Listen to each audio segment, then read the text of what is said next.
Hello and welcome to the RealTime Fantasy Sports Show. I'm Jeff Paur, senior writer with RealTime Fantasy Sports. Welcoming in Logan Glaser once again. Logan, thanks again for joining me. I always As appreciate always, it. Jeff, thanks for having me on. Week So 9. on this RT Sports Show this week, Logan, it is Halloween. It's a Halloween edition, and we are going to give you our waiver wire ads for the week. Any big plans for Halloween tonight, Logan? Not really. Just handing out candy at the house. So So this is a St. Louis thing. I was thinking about it. Like, does anybody else are you from St. Louis your yeah, whole I'm life? from St. Louis. Yep. I don't think anybody else asks for jokes around the country except for St. Louis people. Is that right? I do not know about that from around, but I know when I was a kid, it would probably be every couple of houses you would get someone asking for a Yeah. joke. So that we make you work for your candy here in the Midwest. So if you're coming to one of our houses tonight, you got to tell us a joke. I always look forward to that. It's an interesting tradition here in St. Louis. Yeah, It's fun. Keeps it going. It is. I always hear some good ones, some off-color ones I'm not expecting either from little kids that throw me off every once in a while. Yeah, you always have to be prepared if you're a kid going around Yeah. the neighborhoods of St. Louis to have a joke in the back of your mind. Exactly. All right. Enough about that. Hope everybody has a safe Halloween out there, though, regardless. It's going to be chilly here. I think it's chilly around much of the country. So be safe out there. Bundle up and don't have your costume catch on fire from all the layers of clothing you have on there. So be safe. All right. Logan, let's talk about our waiver wire ads for this week. Another interesting week. Last week, we had a lot more injuries again. People went down. I mean, there's backup quarterbacks starting all over the place. Now we have the trade deadline happen also. So should be an interesting week out there. I think there are some good options for people this week. Tell me your first one. Yeah, first one I'm going to go with Joshua Dobbs, who was just traded during this trade deadline to Minnesota, and I think that is a perfect landing spot for him. He's 37% owned, so he's available in 2/3 of the leagues. But he put up 27 fantasy points last week against Baltimore with Arizona's offense, and now he's going over to Minnesota, a very pass-heavy team. They don't have a really star running back with Akers and Madison, so I think they're going to rely kind of on passing. And he's got the weapons there to get it done with Osborne, Addison, Jefferson coming back in a week, Hawkinson, and Dobbs can get it done through the air and also running. He has 258 rush yards, 3 rushing touchdowns. So I really like his value moving forward. Yeah, it's definitely a great landing spot for him for sure. I think he could definitely have some good spot start value the rest of the way. I like that. So my first pickup is one of his old teammates, and that's tight end Trey McBride with the Arizona Cardinals. So that injury to Zach Ertz really opened the door for McBride to get more playing time. Took advantage in a big way last week. 10 catches for 95 yards and a touchdown on 14 targets. So the Cardinals like to target the tight end. They did it with Ertz when he was healthy earlier in the season. Now McBride's the guy because of injury. If you need a tight end, I'd go get McBride. He's still available in about 70% of leagues on our site. And Kyler Murray is going to be back soon as well. So I think that's even better news for guys like McBride and that entire passing game. So should be interesting to see what happens there. Yeah. All right, Logan, who's your next pickup? Next pickup is going to be Demario Douglas, New England wide receiver, who is probably their number 1 wide receiver now. He led them in targets, and after Kendrick Bourne went down, and Bourne is out for the season. So he's really the only wide receiver in that offense that can get separation.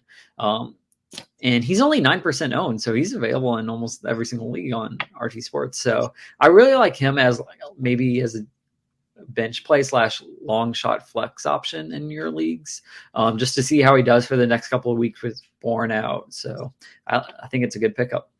Game script matters, and they're going to be losing a lot of games. Oh, yeah. Throwing the ball.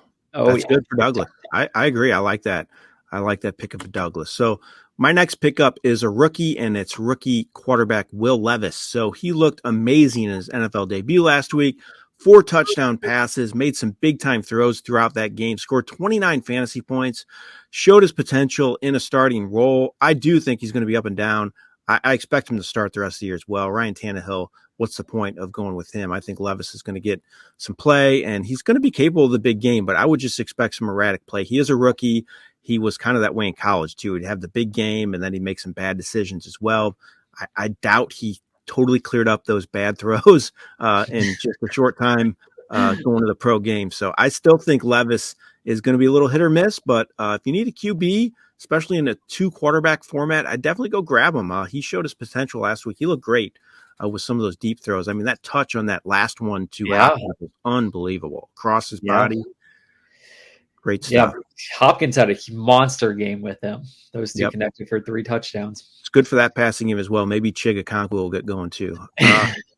All right, what's your next pickup, Logan? Yeah, third one is going to be Kahlil Shakir. Only 2% owned in leagues. Knox is on the IR, opens up a little bit for passing options in Buffalo's offense. Last week, he had 6 targets, 6 receptions for 92 yards against Tampa Bay. And this week, Buffalo goes up against Cincinnati, and I think it's going to be a really high-scoring game. Shakir works the slot, second year in the NFL, and I like him as a long shot option moving forward, so I'm going to take a chance on him in a couple of leagues on the waiver wire. My last pickup is a receiver as well, and it's another rookie, Jonathan Mingo. So Mingo came out of his bye with a larger role in the offense, Panthers passing game. He had a season high 62 yards last week, 4 catches for 62 yards on 5 targets. It just makes sense to get him more involved. DJ Chark is there, but I think Mingo's the future. He's a talented player. He's very fast, can make plays after the catch.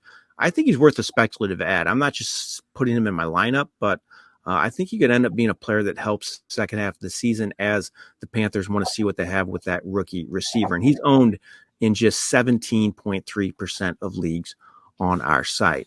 All right, Logan, I forgot to mention, we're going to give everybody a streaming defense too for week 9. We like to do this because a lot of you like to stream defenses, and it's a good strategy to use, in my opinion. I think our picks last week worked out as well. I took the Giants. Yeah, I took the Giants. They had a really good game against the Jets. Who was your pick? I do not remember. You do not remember? Okay.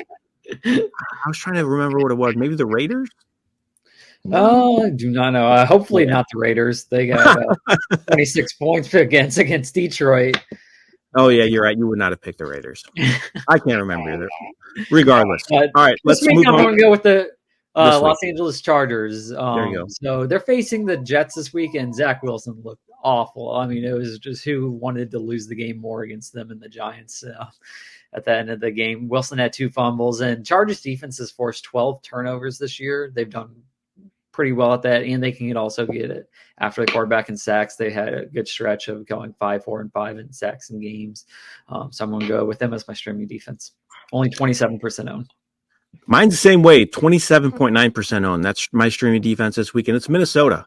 I like them. They started off the year terribly, but they're third in fantasy defense special team scoring their last 3 games. They've allowed fewer than 20 points 3 straight games and 4 or 5. So they've kind of straightened things out on that side of the ball. Multiple interceptions, 2 or 3 games. They get the Falcons this week. Mediocre offense with quarterback issues. I don't know who's going to start this week for them. I don't know what happened last week. They said Ritter might have had a concussion. He cleared the concussion protocol. They didn't put him back in the game. So obviously I don't think they're too high on him. So I like Minnesota this week as a streaming defense against that squad. All right, Logan, that's our waiver wire edition for this week. Thanks, as always, for joining me. I really appreciate it. Yep. Thanks for having me on, Jeff. Thanks to everybody out there for watching as well, and have a great Halloween and a great week 9. This has been Jeff Paur with RealTime Fantasy Sports. Have a great day.